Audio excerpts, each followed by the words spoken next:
Le FC Tanganyika, club cher au gouverneur Christian Kutunga Muteba, confirme déjà son statut du club révélation de la saison.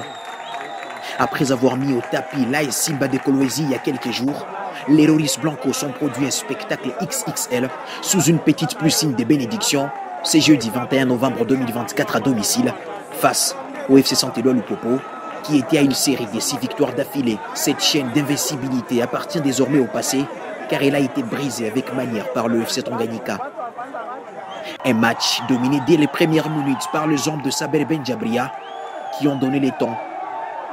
Sur un coup de pied arrêté, Ndaye Enoch cherche Jean-Benoît Ekanga, qui profite d'une mauvaise relance de la défense adverse pour chercher la lucarne. Ouverture du score, 1-0.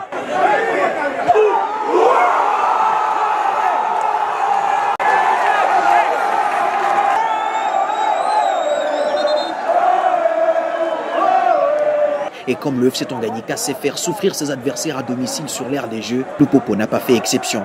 Ndaye Enoch refait surface et sert Dan Mbaya, qui tente de faire un centre en surface des réparations, mais le gardien de Lupopo va anticiper. Pas d'occasion dangereuse pour les Lumpa en première période qui se sentent largement dominés. 1-0 score à la mi-temps. Au retour des vestiaires, ambitieux et assoiffé d'une victoire avec caractère, le FC Tanganyika presse, Lupopo ne résistait pas. Bien servi par Dan Mbaya, c'est le numéro 8 Ndaye Enoch qui va faire un centre millimétré à Eliezer Niembo en surface des réparations. Le 245 alourdit les scores.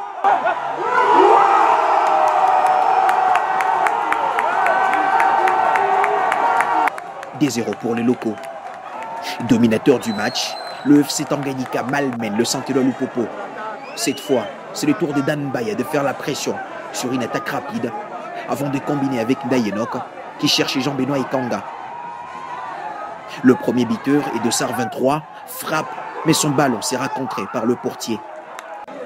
Le FC Santeloi Lupopo tente à maintes reprises à réduire le score, mais les protégés du gouverneur Christian Kutunga Muteba pouvaient également compter sur leur gardien, Umbamos, auteur d'un clean sheet.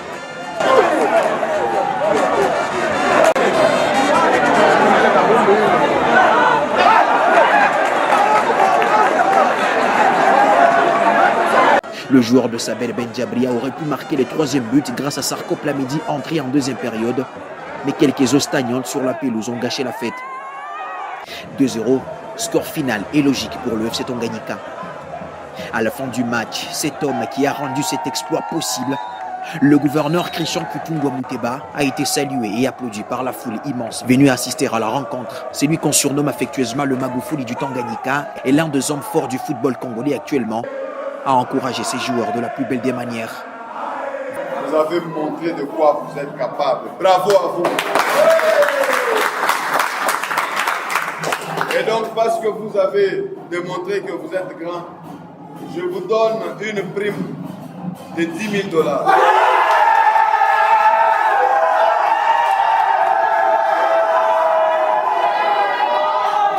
Il y a lieu de souligner que le FC Tanganyika compte désormais 15 points et attend impatiemment le cercle sportif Don Bosco le 1er décembre prochain, toujours au stade Joseph Kabila Kabange de Kalimi.